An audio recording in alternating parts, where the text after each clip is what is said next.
Hey everybody, it's Jeremy.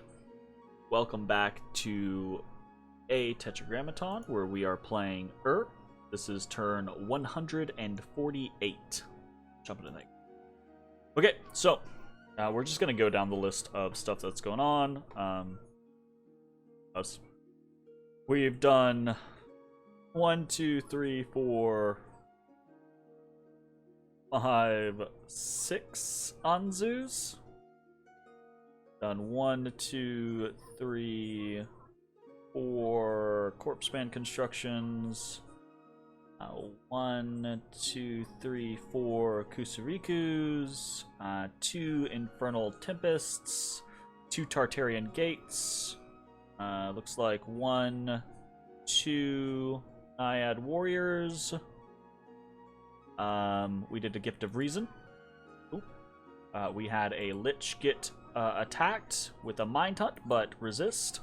Our rate on that is basically like all but guaranteed. Like, there is a very, very, very slim chance that Hinam is successful with his Mind Hunts, but it's super duper low. We did a Forces of Darkness.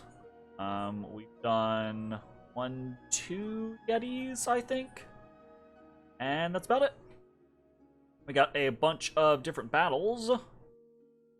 We watched a battle in Karnag, in Lanka, and Hinam. Let's actually watch this. So, we've got, on Hinam's side, we've got his Golem, which has taken a lot of wounds over the course of its existence. Crippled, chest wound, lost an eye.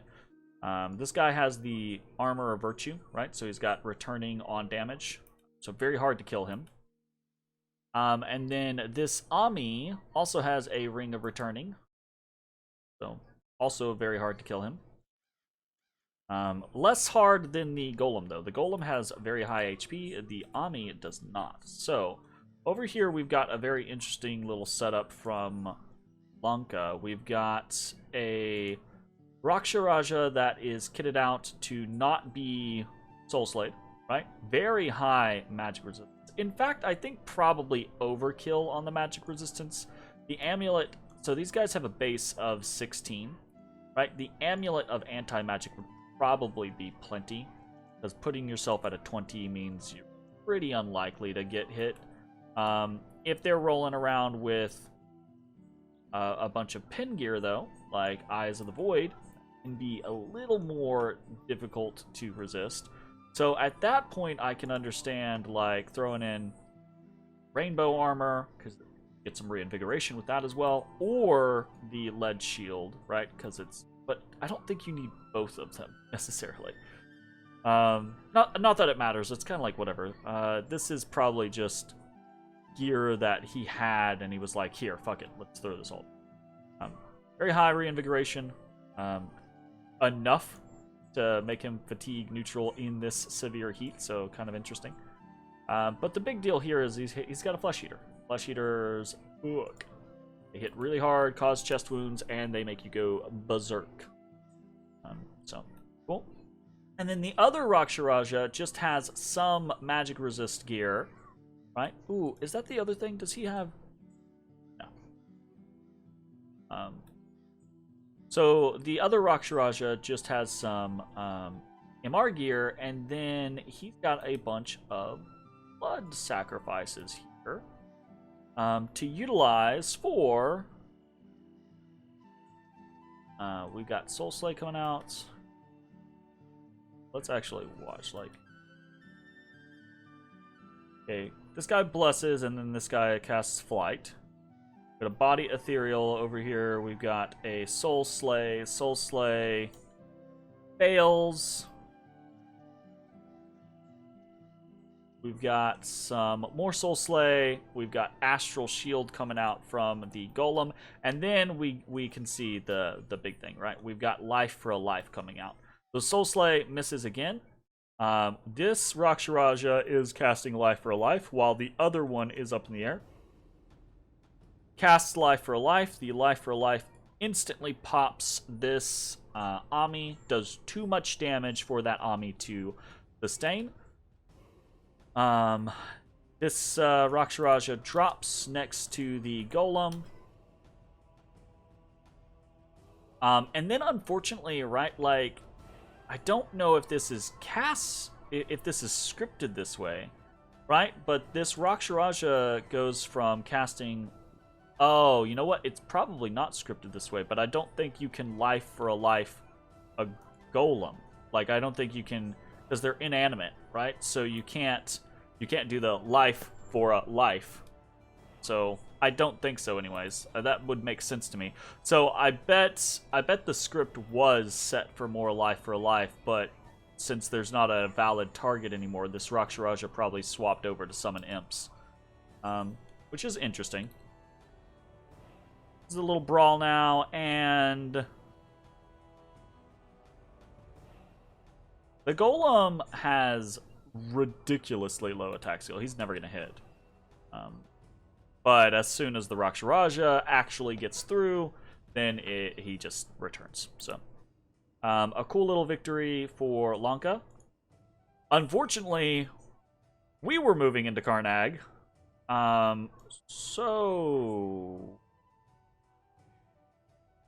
We've got a Vampire Lord here with a whole bunch of Fiends of Darkness.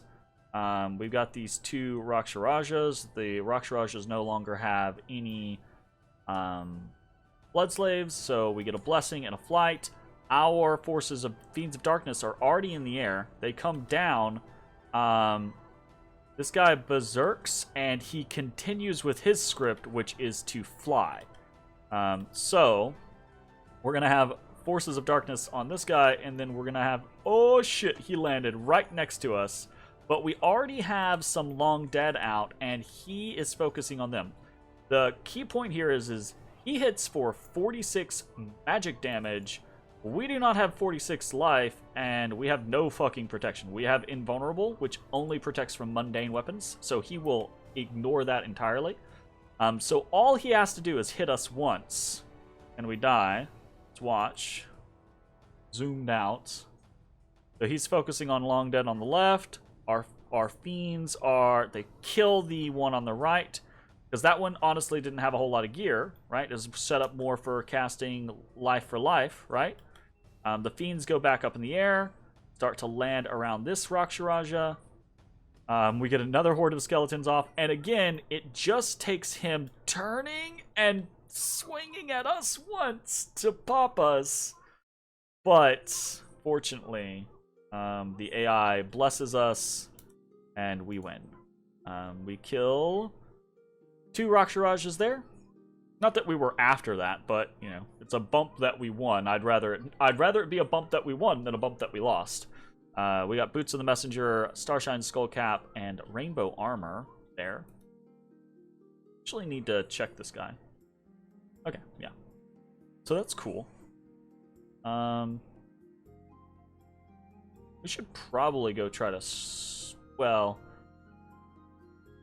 Yeah, if we're going to be sneaking with this guy, we might as well sneak to a location where we have where we can drop off some of this gear. Because, I mean, Rainbow Armor and Starshine Skullcap, that's useful gear. I mean, Boots of the Messenger, too. Yeah. Okay, our undefended province of Traturn has been conquered. That's the one. This has 0 population. We can never put anything in there, so that's always annoying. Oh, also, we skipped this, but there's been another one of these major disturbances in the divine dominions of the world. Relay's dominion continues to grow stronger at the cost of everyone else's. I don't know what this is. I haven't looked it up. That's my bad. We had a pretty regular turn in Belagor, Kohnberg, and Perenna as far as blood hunting goes, but a really bad turn in Tenera. Tenera is up here. Still okay on population, so I don't know what's up. Just a bad turn. We have a battle in Traban, where we actually lose, and this is kind of like the downside of the Fiends of Darkness. So they're really good at popping PD. They're really good at fucking up thugs, right? Because they have decent attack values for decent damage, you know, etc. But they do not have much in the way of protection and survivability. So they go up, They come down. One of them immediately gets popped.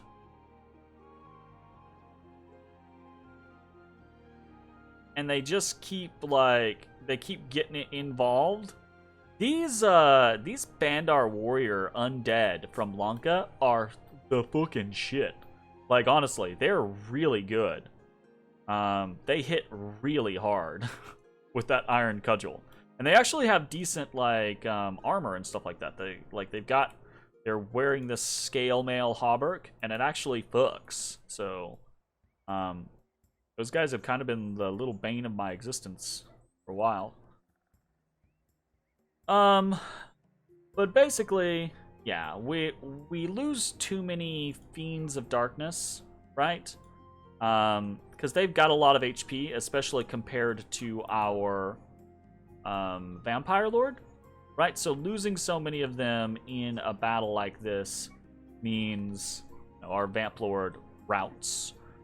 We could have won that just by having a better landing. Like, they only had the Mound King, but unfortunately we did not get on the Mound King, so we didn't win. It is what it is. I don't remember if, like, I don't remember where the fuck Traban is. Did we accidentally attack Traban, or did they move into Traban? I don't know. I don't know. I'm not intentionally trying to attack a bunch of Lankan territory, but it's hard to tell sometimes whether I'm moving in after they are, or whether, you know, they're moving in after I am, or what, that type of situation. So, there's a battle in Drorgor. This is just a Troll King slapping RPD. Nothing we can do about it. We take Anglovania. We take Erd. A battle in Work Inum. Another Hinnom just slapping PD. Another of Hinnom's slapping PD in Edirol. Another of Hinnom slapping PD in Saetica. We get to see a scout ping a Vampire Lord in Black Alps. This is, and I've forgotten that we had this, but we had a Lich just sitting here on Villia. Ooh, in fact, like, I don't want to have this Lich sitting here on White Forest, do I? No. Actually, I kind of don't mind the idea of doing it, but I kind of think I want to retreat. So we'll do that. See how that goes. We've got... Ooh. Is that gonna work? I don't know. Who gives a shit? I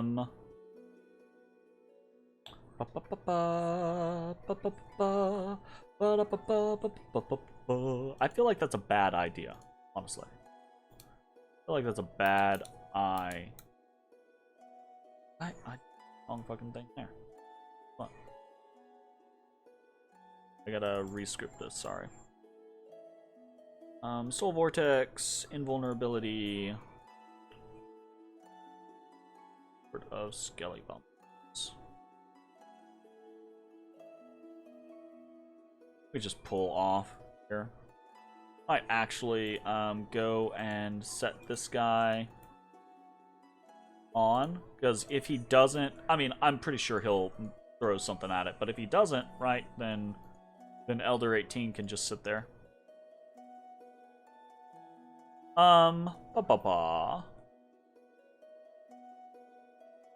So yeah, sorry, that was at Villia. So he actually broke the siege at Villia with a fair chunk. And this is up against a Lich who was just sitting there, and I forgot that he was sitting there, which is honestly my bad. But look at this, like, Hinnom has definitely reached amalgamation mode, right? Like, all of this stuff is just various, like, what can you dump your gems into to summon? Sea dogs and trolls and fire drakes and fire snakes, right? Obviously still more of his long dead, his rephites, but he's got clockwork horrors back here.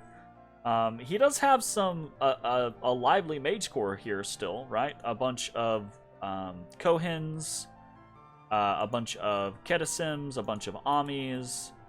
And he's got a couple of other things mixed in here as well, right? Like a Sea King, a Fairy Queen.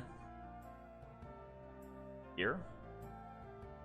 Trying to keep himself safe from flames from the sky. Good to know. That type of stuff.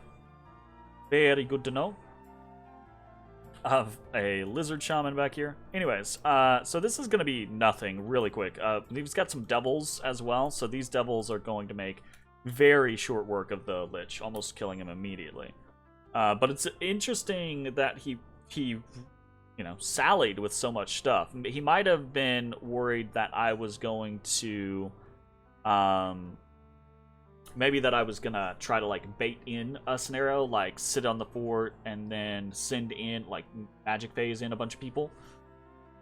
But which isn't a horrible idea, absolutely not. But no, I actually just forgot. I forgot that I had set this guy there, so he dies. We have another battle in Comsath. Again, this is just a Baal slapping. We see a battle in Wetlands, another Baal just slapping some undead. Obelshin, a Lich, defeating our small amount of PD. And then we lose to another group of undead led by a Mound King.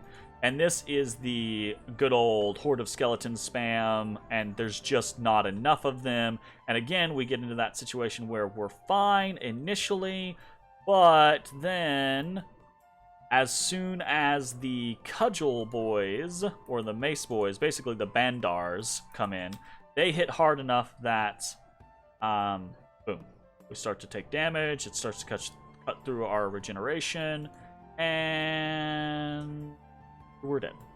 So here's the thing.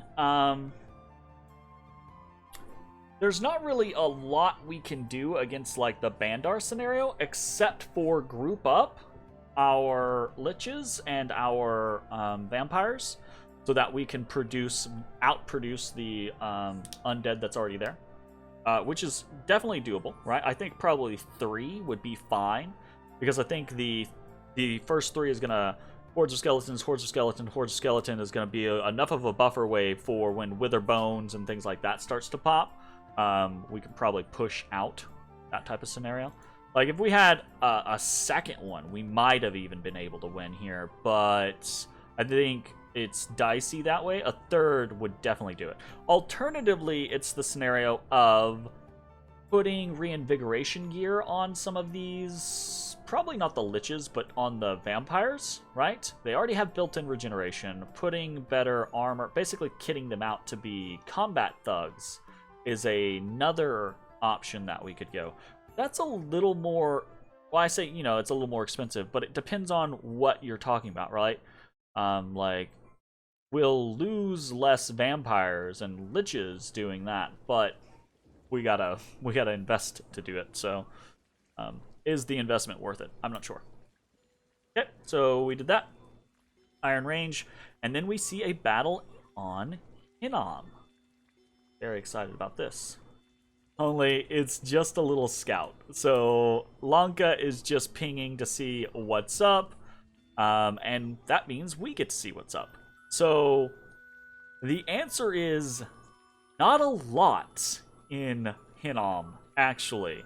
But what is here is tough to deal with. These fire snakes have a lot of HP. They are very deadly. They have high fire resistance and poison resistance. Same kind of thing with the fire drakes. High HP, right, etc., etc. They've got some kidnids over here. They've got a vampire lord. They've got a bunch of seirs in the back, which are very killy, right? Berserker, very killy. They take a buff super well. Love those guys. We've got a mixture of ogres and Rephite warriors, but honestly, all of that stuff is just chaff. It's just chaff. We've got our golem, the golem, which has returned home, and then we've got the big shit, right? We've got a bunch of different little units here. Some Horite shaman kitted out. Actually, this guy has a fucking bloodstone, so he's ready to cast some magic. This guy has, I think he's gonna be doing like Gaia's blessing or something like that, maybe? Who knows? We've got some Amis. We've got a Fairy Queen in here. We've got the God, Moloch Ball, with Earth Magic, Earth 6, Astral 4, Blood 4. And then, obviously, right, like, the big boys are Kokobel, the Grigory, which has 7 Astral, 5 Blood, a Coral Blade, a Sword of Swiftness, Iron Face, so high natural protection, a Robe of the Magi, interesting, Boots of the Messenger, so 11 Reinvigoration. Jesus, how do you achieve 11 Reinvigoration from... What? In the world? His Bless is absurd. 3 Reinvigoration, Blood Surge. That doesn't make any sense. Doesn't make any sense. I legitimately don't know how this is 11. But, whatever. Crystal Coin, Spell Focus. So, interested to see what's going to happen here. Maybe he doesn't have enough for, like, a Master and Slave. So, I don't know what the plan is. And then Ezekiel. And we've seen Ezekiel a whole bunch. Ezekiel on his own is ready to fuck everything up. So, we're not going to get to see a lot here because I think this guy's going to get immediately Soul Slayed.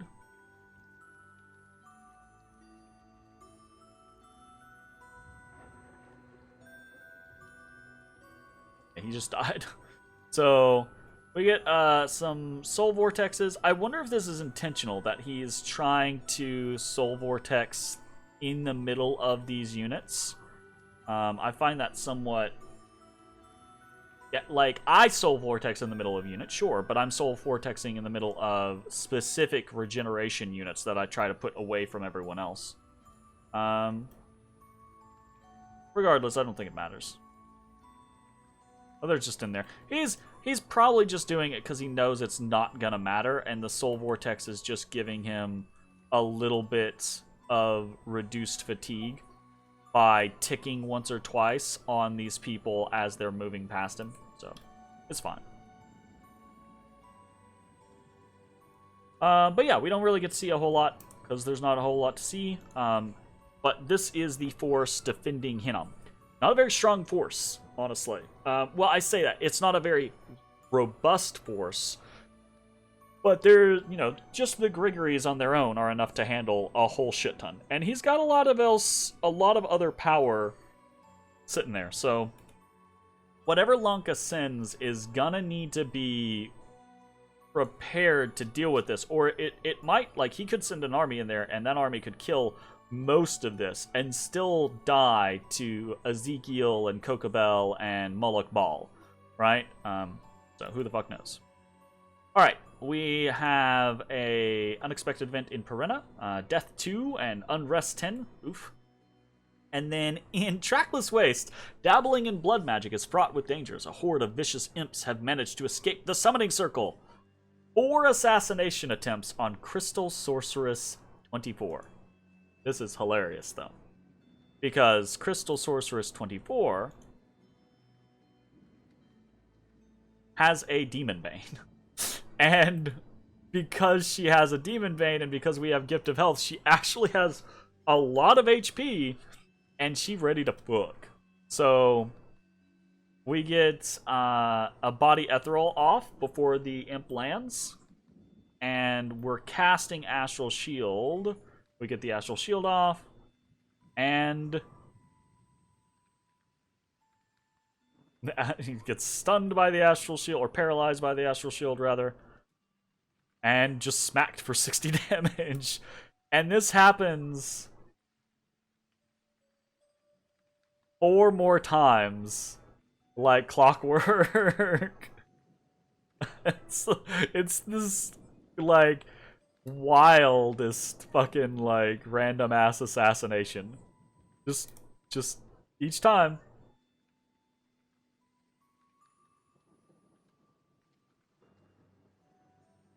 Wow. Easy peasy. So, Crystal Sorceress 24 defends herself with much aplomb. Unexpected event in Caves of Magnus. Deep Eye, the Earth Raider, has joined us. We can pop over there to see him real quick. He is a Earth 2, Death 1. a Garthan priest. So this is cool to just randomly get him. He's got a siege bonus of 2. Woo. And he's got fortune teller 10. That's cool. Sweet. That's cool. We had an unexpected event in Simri, minus 5 defense. That's annoying. We'll send a elder there to compensate for that. And then we've got a bunch of patrolling, some vampire reformation, etc. Okay, so this is big turn, or start of big turns. We're going to talk about a bunch of movements. We'll go over all the basic movements first. You saw this earlier. We're going to move Elder 18 on to White Forest. If they don't send anything off to bump us, then we'll hold it. I'm assuming they will bump us, and we'll try to run. We'll see how it goes. Lich 38, we will back up just a little bit. Go from there. Raiding into Trottern, raiding into Obulshin, raiding into Resting Heights, raiding into Ross, raiding into Bodern Weld, raiding into Erd, raiding into Cloudcap Spires, raiding into Comsath, raiding into Edirol. We've kind of reached that scenario where we've got so many raiders that are surviving every single turn because of the attack, stealth, attack, stealth, attack, stealth combo that we're hitting pretty hard. I think it feels pretty good, so happy about that. We're going to keep up the pressure, but as you can see, we are focusing it around Raphabolia now. So we are doing that because we're moving. We've got... This is going to be the biggest conversation, so I'll hold it for later.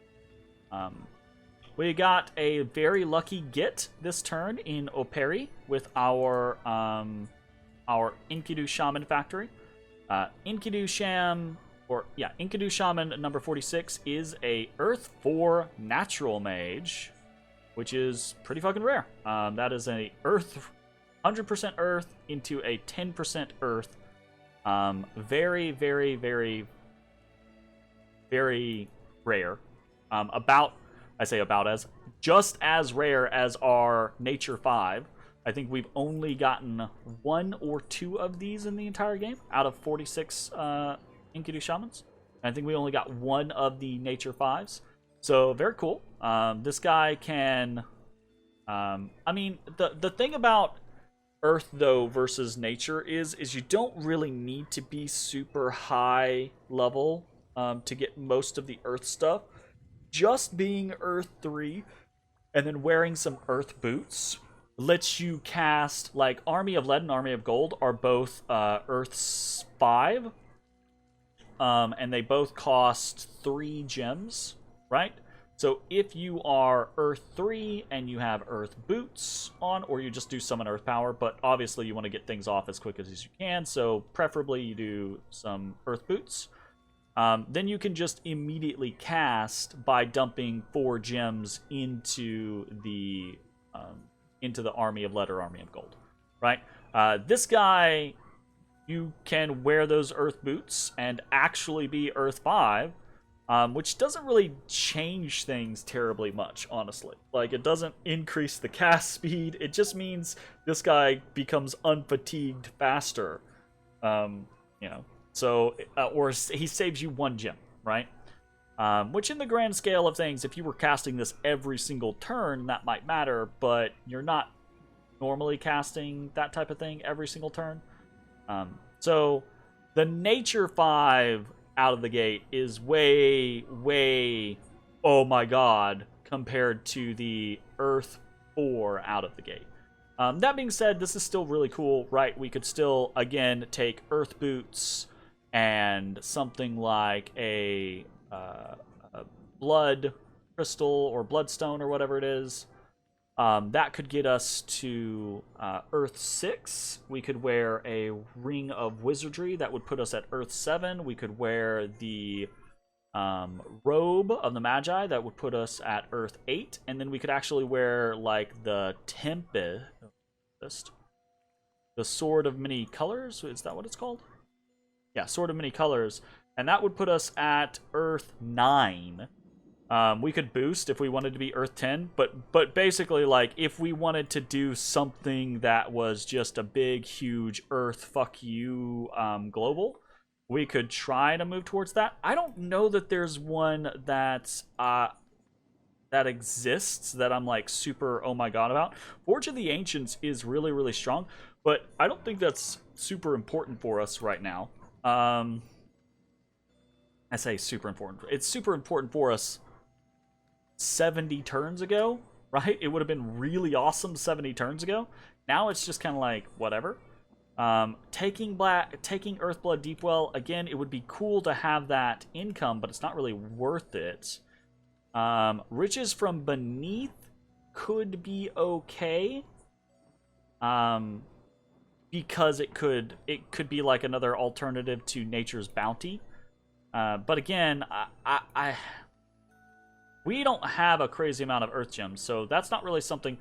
This guy is cool, but I don't think it's like, oh, it's just neat. It's just neat to see him. Anyways, so we got that. We're sending him to Pan. We're sending an Elder down to Simri. We're sending Tart 20, all geared out and ready to go. He's got a Frostbrand, Scutata Volturnus, Dragon Helmet, Armor of Knights, Boots of the Messenger, Amulet of Anti-Magic, and Ring of Regeneration. He is set to head up to Jaboro.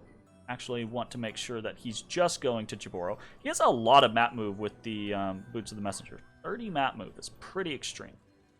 He has a very basic Buff Cycle, Iron Skin, Temper Flesh, Summon Earth Power, Iron Will, Legions of Steel. He'll be very good just raiding around, tanking things. He shouldn't die very easily to Soul Slay ganks or anything like that. And that's if we even bring him into battle against Hinnom, which we probably will. We'll see. See how it goes.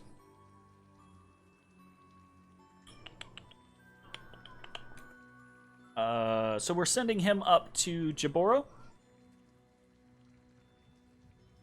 And then we're sending a different Tart. Go find everything.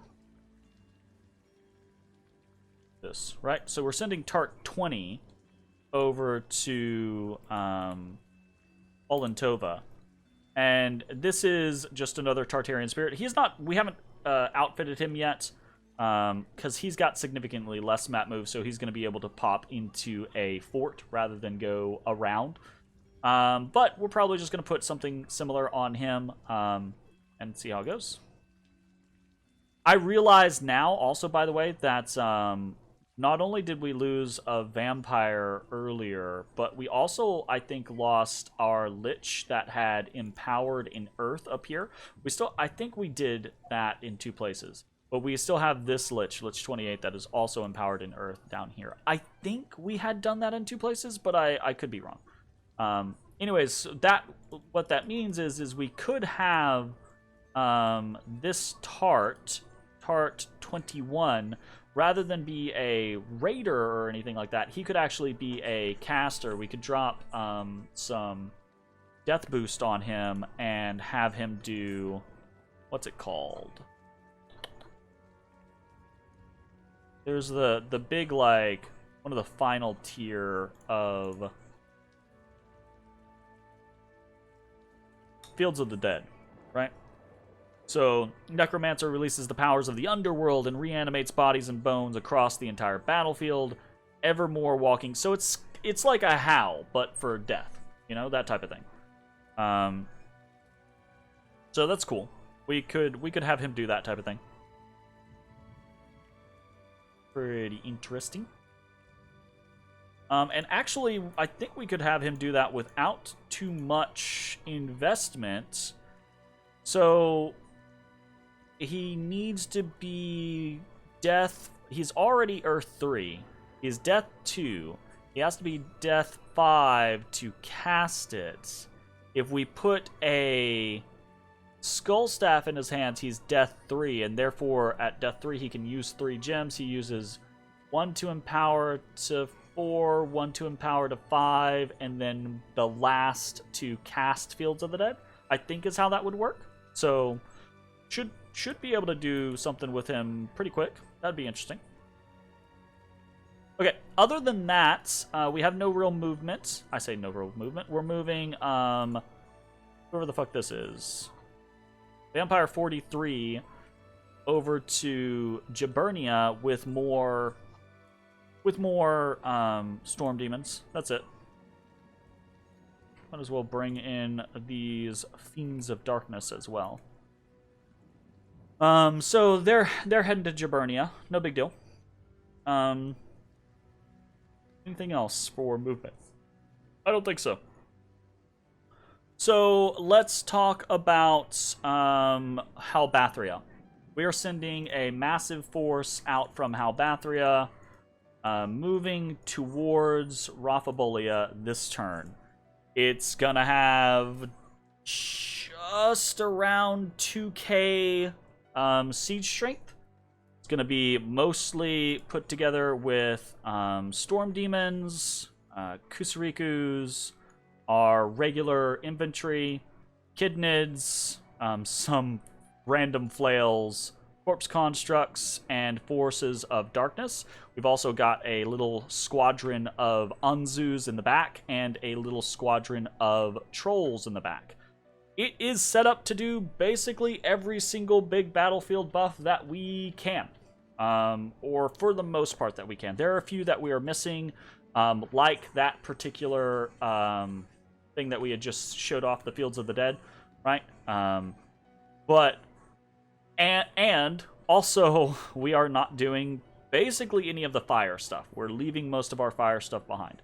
I looked through and they're basically it was anything that we brought from a fire standpoint was gonna be potentially detrimental unless we were just bringing like a squad of flame spirits to stick in a corner and rain down pillars of flame, which we could do, but I think is not going to be super useful to us. We already have evocations for that type of thing, so I'm like, meh, whatever, right? We've got, we'll just go kind of like down the list real quick. We've got Foul Vapors going up. We've got Gaia's Blessing going up. We've got a bunch of water elementals coming out in the front. We've got a bunch of air elementals coming out in the back. We've got Relief going up. We've got our Earth Gurus all set to do Summon Earth Power, Legions of Steel, Temper Flesh, to kind of make sure they themselves are quite robust. And then they're stationed all throughout our battlefield to, again, try to hit as many people with Legions of Steel as they can. But then they're all set. You'll notice a trend.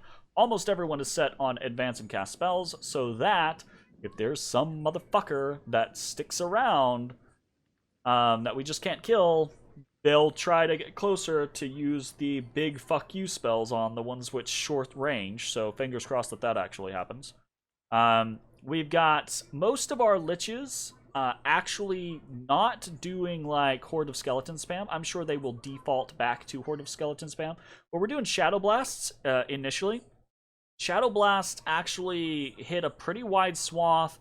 They do pretty high damage, and they can, in the first kind of like first few turns of a battle, if you get a bunch of good Shadow Blasts off, it can really fuck up the enemy, depending on where they land. And we've got a fair number of liches. As you can see, we've got 1, 2, 3, 4 liches kind of like sitting up the front. They're all doing Shadow Blasts. Hopefully that's going to help. Bunch of Thunder Strikes, of course. Army of Lead going up. We've got, again, more Air Elementals. In the back corners, you can see we have 2 Vampire Lords. Each one of them has a different a head. We've got Holgar the head, and then we've got the Pocket Lich on the other one. But each of these guys has a Sea Troll bodyguard contingent. They have very high HP. They're gonna have high HP even outside of our dominion. But with mass regeneration up, they will have 20% regeneration. And the idea is to utilize Soul Vortex as a little bit of a turbo communion, encapsulated turbo communion, right? To basically be able to permanently allow the vampire lords to drain life from the sea trolls and drain fatigue from the sea trolls. And then just spam the shit out of horde of skeletons to help chaff up the battle if we need to. I even went so far as to consider, and we might change this, to consider bringing one of our liches back and setting up a rigor mortis.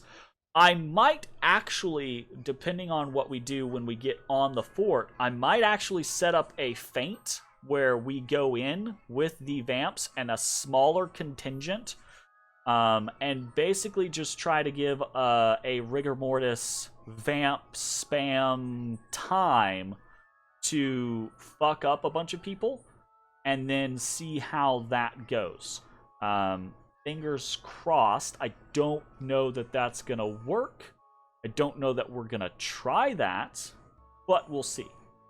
It is an option that I'm keeping at the ready. More water elementals. Rush of strength added in. More air elementals. Mass regeneration, of course, going up. A bunch more thunder strikes. We've got the communion and master and slave with penetration gear, Eye of the Void, spell focus, rune smasher for 5 penetration. We've got a 12-person communion, so 2-person is a buff, is a 1-point buff. 4-person is a 2-point buff. 8-person is a 3-point buff, so we're going to have +3 to our astral, and that will allow us to do master and slave. So it's not going to be like a astral 12 master and slave, because you get boosted for every, you get boosted penetration for every 2 levels, I think, that you are over the spell. And I considered that, but it just wasn't, we couldn't get anything to work there, so we're just taking our 5 pin to counteract, right, the +4 from anti-magic. We'll see how that goes. More thunder strikes, a lot more thunder strikes, a lot more thunder strikes, a lot more thunder strikes. Ooh, that's all normal stuff. Divine blessings coming out. This guy's supposed to have a small spotty. Will of the Fates coming out. Life After Death coming out, of course. Mists of Deception coming out. Storm Power, Mists of Deception. And we're also doing things like Arrowfiend, Wind Guide, Fog Warriors, all of that stuff. More Shadow Blasts. The Divine Blessings are just back-to-back redundancy. We probably don't need them, but just in case. We've got a Doom coming out from our god. I think Doom tends to be more useful than a Army of Rats, which is what we've tried to do in the past with our god. So we're gonna see how that goes. I honestly considered trying to do, and we might end up doing that in the long run, maybe. But I considered doing a pin build on our god with boosters to try to get to a higher Army of Rats casting. And that still might be the route that we end up going, but for now, we've got him on Doom. More Thunderstrike. We've got the Communion. We've got a 12-person Communion, which is overkill, honestly. We don't, but I need 8. I'm bringing 12 just in case some of them die along the way, or there's some weird stuff, etc., etc. So we'll see how it goes. More air elementals. We've got a Sea King who is doing some Nephil Flames, just for shits and giggles. This guy he generates 1 water gem. I remember like 30 or 40 turns ago being like, you know, we could do, instead of doing Kidnid spam, we could start spamming Sea Kings, and we could actually get to the point to where we have enough Sea Kings that we are generating more gems than we spend on Sea Kings per turn. And we honestly could have done that. Like, we absolutely could have done that. I think we would be approaching that point, because we have so much water income. We have over 50 water income. And each summon of a Sea King is another income. So I mean, obviously we're already at the point to where we have enough to summon a Sea King every single turn. But I think we could have gotten to the point to where we had, like, you know,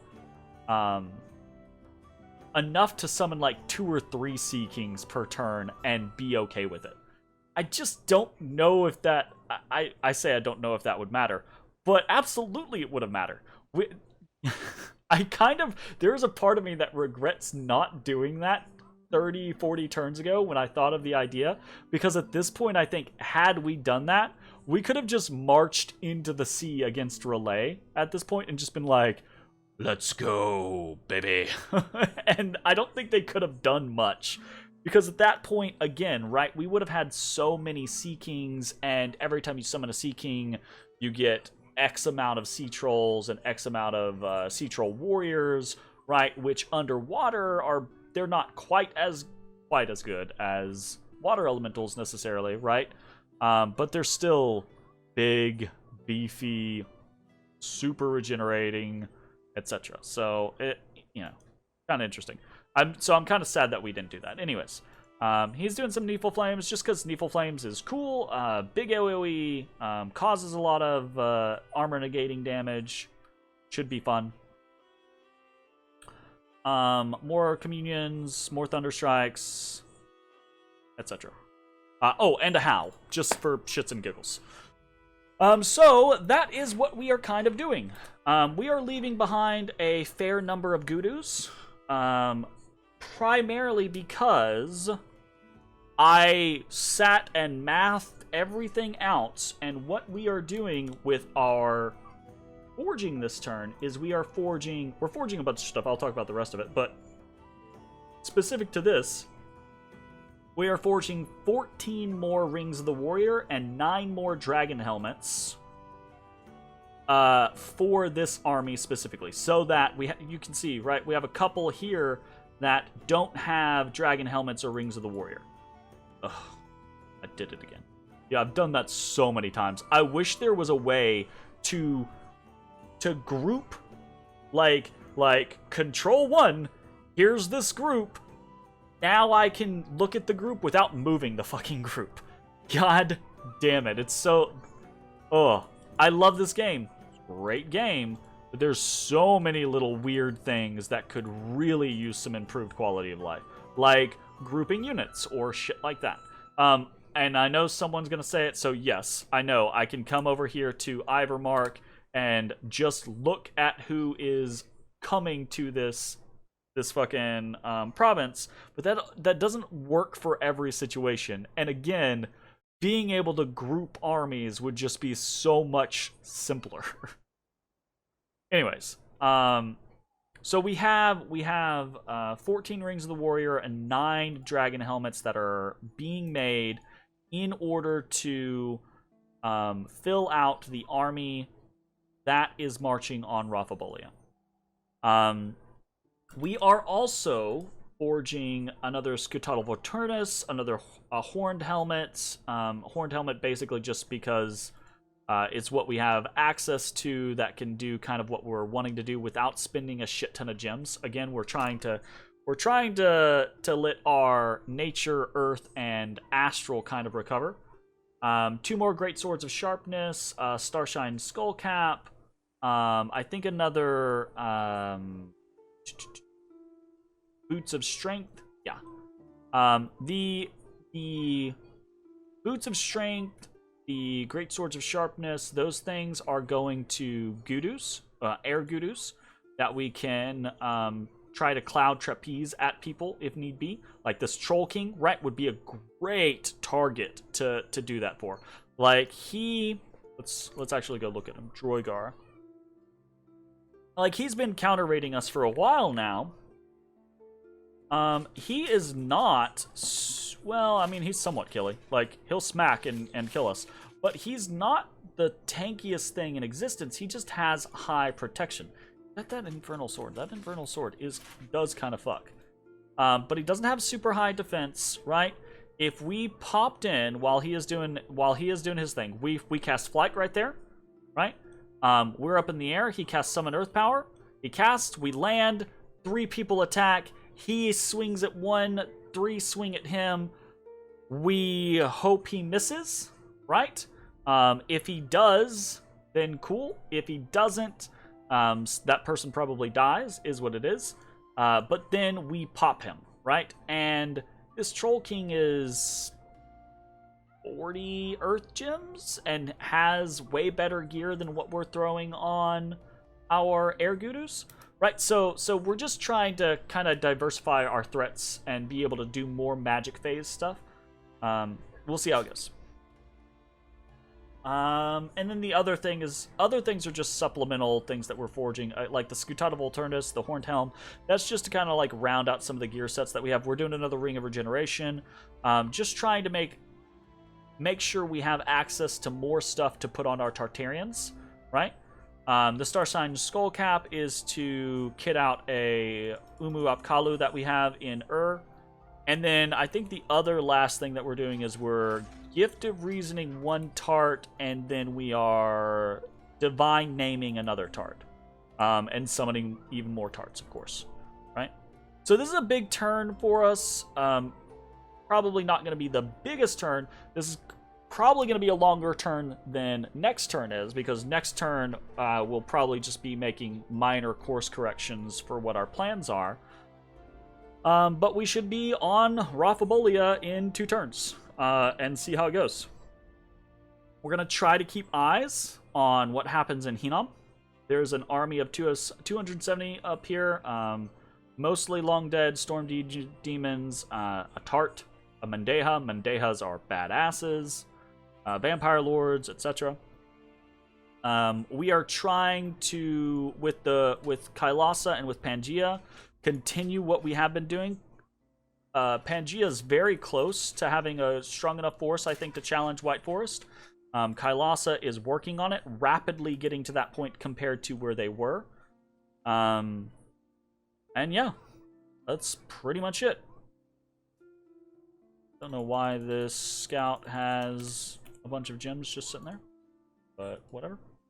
There's another one just sitting there with a bunch of gems. My God. We also have scouts coming with us that have a whole bunch of gems. Scout 33, Scout 30. We have another scout coming from Kailasa that has a bunch of gems as well. Where's he at? Scout 67.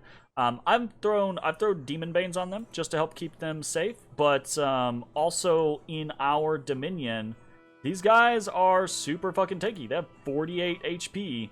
Right now from Gift of Health, so very cool.